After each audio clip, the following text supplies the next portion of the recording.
Hello, everyone. Welcome into the Guilty as Charged podcast. Today, I am here with Michigan State edge rusher Jake Panasiuk. Jake, how you doing today? Doing good. How are you? I'm doing very well. Thanks for being on here. So, the first thing I want to get into is one of my favorite things I saw looking at previous interviews with you and your brother. Actually, I can't play this YouTube clip, so because I'll get copyright claims. But I took some screenshots, and I had heard in that interview with him, your older brother Mike, that when you first were growing up, you guys didn't exactly get along. Maybe there's some bad blood between you guys, but football was something that really brought you guys together. So, I'd love to hear about that journey. Talk about that journey and how it really came together all here on one play where you tip a pass at the line of scrimmage and it ends up in your brother's hands and he scores it for a big man touchdown. Yeah, no, just growing up, we didn't have the best relationship. We had our ups and downs like Sure. every brother does.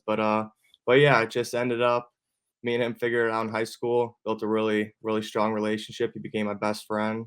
Um, So yeah, it's what led me to going following his path and going to Michigan State with him. But yeah, this touchdown was in the Pinstripe Bowl in 2019. yeah. It was a deflected pass by me, and it bounced off one of our teammates, Noah Harvey's helmets, and then somehow ended up in his hands. I don't know how still, but ended up scoring the touchdown.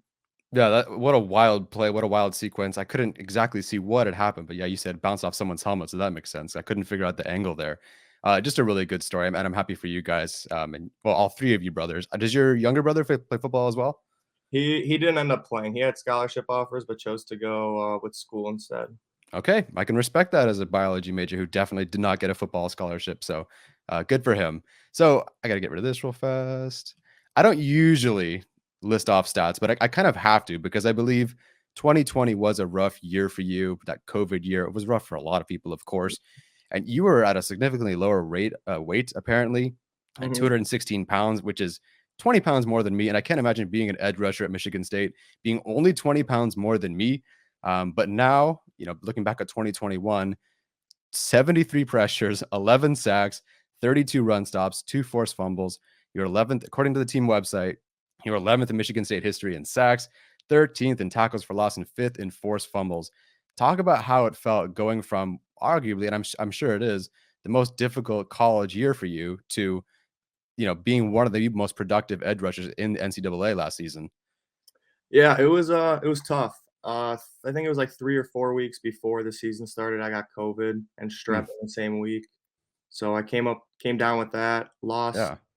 I was at 250 going into camp, and then I think the lowest I hit when I weighed in when we went in to get my, scans in the hospital, I think I hit like 216 was the lowest. So Wow. it was a tough year. Didn't really Yeah. produce at all on the field, was hard playing. I think I got up to like 220, 225 for the season. Was just it was tough, but then, that off season, we got a new nutritionist, Amber, Hmm. and, she took over. It was her first year, and, she worked miracles. I got my playing weight back up to I think I played this year, majority of the year, 265 to 270. So it was a completely different change, and it ended up working out for the best. I mean, that's incredible. What a recovery story and great for her. I appreciate everything that she did for you. That's incredible. What was there a change in diet? Were you just eating everything in sight? Like how did you get back to where you were? Definitely the diet. She came in and we sat down, had many meetings, Wow. and, uh, and she just came up with a game plan for me. Started, the nutrition staff and the strength staff started working a lot with one another, and I think that just ultimately pushed me over the edge that I needed to get over and, ended up getting my weight back up. Wow, that's fantastic. So now you are entering the draft. I got to ask before we continue, do you ever do mock drafts? Do you use those simulations at all? No, I don't. I've seen Okay. them on Twitter and stuff, but I've never actually used one. Okay, because you could go on the draft network right now and draft yourself to any team you wanted. You can go to the Chargers if you want. You can go to the whatever team you want to go to. So maybe try it out just for fun. We'll see. So now that you are now that you are entering the draft, though, how are you currently preparing for this moment that weekend, and what are your plans going to be during that weekend?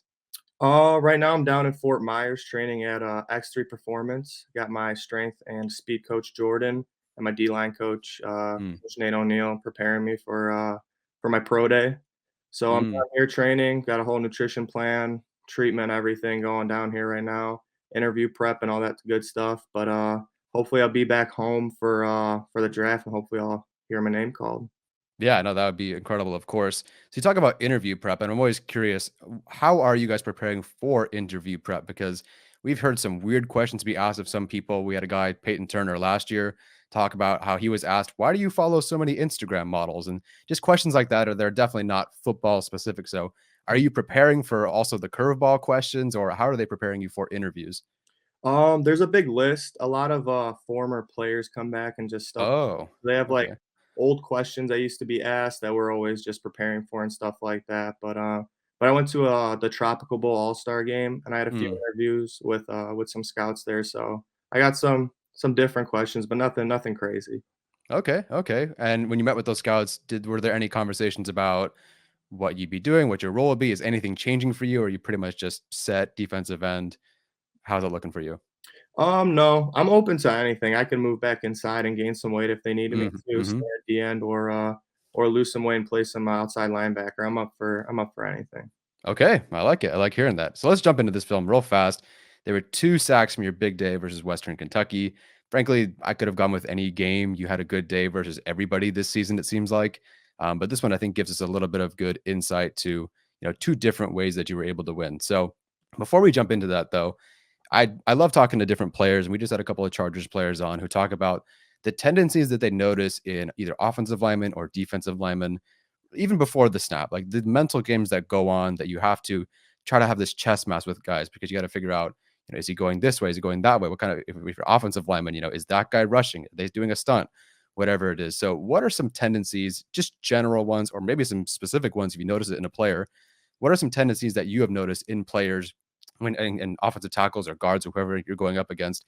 What is something that they do that maybe gives away their intention? Typically, what you wanna look at is their back foot. So, Hmm. this right tackle right in front of me, his Yeah. foot's farther back and staggered. So, Mm, this was probably, from what it seems like, it was a 3rd down play based on us just having 1 backer in the box and then the other DN mm, standing up, and then our 2 D tackles and 3 techniques, so this is our speed package, hmm. typically what you wanna look at is, like, hands, typically hand placement. A lot of, tackles, typically if they're taller, sometimes will cross their arms if it's, like, a pass situation.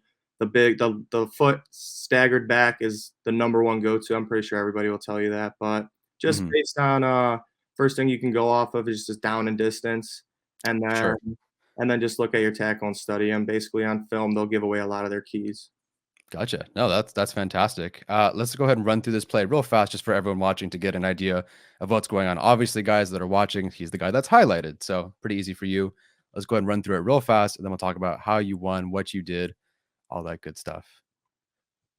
This was a long day for this tackle. I could have pulled a number of plays. The sacks are the easiest ones to go off of, but it was a long day for a few guys. But okay, so this is the part where you get to show off and tell me everything that you're seeing, what your plan was, and then we'll talk about the next play.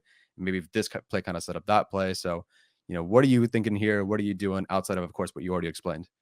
So based on our package, typically we had a predetermined two-way go. So basically, you can take an inside move or an outside move if you're a DN, and Mm, then the okay. backside DN has to be a contained rusher for the inside 3 tech. So the inside guy would have an inside or outside move depending on what he sees. Here, I'm Gotcha. pretty sure I had the two-way, and I just set him up Hmm. with speed rush earlier in the game. I was getting him with a lot of my jab steps and stuff, so I knew the outside was opening up. He was giving me his Mm, outside hand too, punching with it. So I knew if I just went and ran and threw a speed swipe that I would eventually get him on one. And this was towards, I think, the end of the second quarter, and he threw me his outside hand, and I got the edge on him. yeah, no, absolutely. Yeah, I want to say the game film was like 35 minutes long. This came maybe 20 minutes into it. So yeah, end of second quarter, Yeah. early third. That makes sense.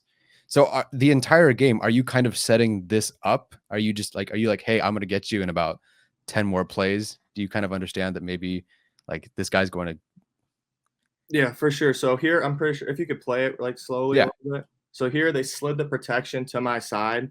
So I Hmm. knew taking an inside move was just not gonna be, unless I beat him vertical really fast, it wasn't gonna Right. be ideal. Number 8, Sim right here, he's setting me up. He's trying to take the guard's attention away. Hmm. So I have the option of going inside, but they fully sent the line that way. He had the center looking at him too as well. So just me looking inside and seeing that the slide's coming to me, that inside move is typically not going to be there. So Mm. taking the outside speed move and committing to it really paid off here. Yeah, wonderful. I mean, obviously, it definitely paid off. Good stuff. Definitely closed the number of times this year. 11 times. Guess we got to get number 6 out of the way. Hold on. Okay, there we go. So there you are there. So completely different. You are now winning to the inside. Is there anything? I mean, obviously, there's something different on this play, but what is different about this play? And then how did you work inside? What changed your decision to go inside this time? So one thing that offenses think they have an advantage with is putting a tight end on the ball and having you in a six tech. So we played six tech, so we played head up on Right. tight end, which Mm-hmm. would mean I'd have to play tighter than I would normally on a Mm. regular base or a regular pass down. But I saw that his foot was staggered back, and that was the main key. So I knew Okay. that if I sold him vertical upfield, the inside was going to be open, even if the guard was sliding to me, because the guard wasn't expecting to have to help that fast. Mm. By selling upfield and coming underneath, I had an advantage knowing that it was passed before the snap. Yeah, no, this is awesome. Let's go ahead and play it through. That's got to feel good. It's a good one when you went inside. Yeah, no, absolutely. And then I guess just re-going off of what we were kind of talking about, did you know then that after beating him outside that you were going to try to get him back inside? Like, is that like the next thing that comes into your mind? Like, okay, I got you outside the first time. I'm going inside at some point. Yeah, so just setting out speed moves outside. If you Mm-hmm. That's where you're going to end up majority on base downs. It's going to be running up and then countering back under. But if you get him going, kicking back like you did on this play, then the inside's going to open up eventually. Especially if you beat him with the speed outside move to start off with. That inside typically ends up just inch by inch, but slowly. They pass the ball a lot. Number 4 was a great quarterback, so they're having a lot of success passing on us. So I knew that the inside was going to open up eventually. Got a good pre-snap read that it was going to be passed, and I don't remember if this was predetermined that I was going to go inside, but I think it opened up really quickly, and he committed to setting vertically with the inside help of the guard again, but I caught him off guard with that inside punch, so ended up paying off. Yeah, no, you definitely did. We'll go ahead and play it one more time all the way through. Fun stuff. Is there a move that you typically have that's just your absolute go-to, or it's kind of your money move, or you just kind of feel like? Because I feel like in this game you were able to express many different things. We just saw 2 different sacks, but is there one particular move that you just love going to that you know is kind of your thing? I know I have a really strong inside double sweep like this play Mm. is. I've Mhm. had a lot of success with that this year. It was one thing that I stressed a lot going into the offseason after last year. This Mhm. was in 2019. I used this move a lot as well, and then Mm. 2020, it's just whatever happened. It just wasn't working. It wasn't, and I knew that I had to improve it. So that was one of my main goals in the offseason, working with our D line coach back at Mm. school. So yeah. No, that's it was I don't know what happened on the field in 2020, but obviously statistically there was a huge difference. So, Yeah. we love seeing a pass rusher with some sort of plan, not just I'm going to run into you and I'm just stronger or faster than you. You can tell watching you throughout this game that there is a plan on each down or between downs or between quarters. You know that you have some sort of plan. I love seeing that. That's why I'm such a fan of this game. So that is it. I appreciate you coming on, Jake. What are you up to right now outside of the interview prep and all that good stuff? Are you still around the school? Are you still working on your pass rush moves? What's going on? No, I'm just down here in Florida, just training, like I mentioned Florida. earlier. So I'm a little bit far away from Michigan, but lot nicer weather down here. Yeah. But yeah, just training. Got a lot of D-line sessions in with Coach Nate. So just preparing for what's gonna come after pro day and the draft. Awesome. When's your pro day? March 16th, I believe. March 16th. Okay. Well, that's 6 weeks from now. So good luck to you, man. Thanks for coming on. I appreciate it. Everybody listening, make sure to give him a follow. Follow him throughout the draft, of course. And as always, take care and bolt up.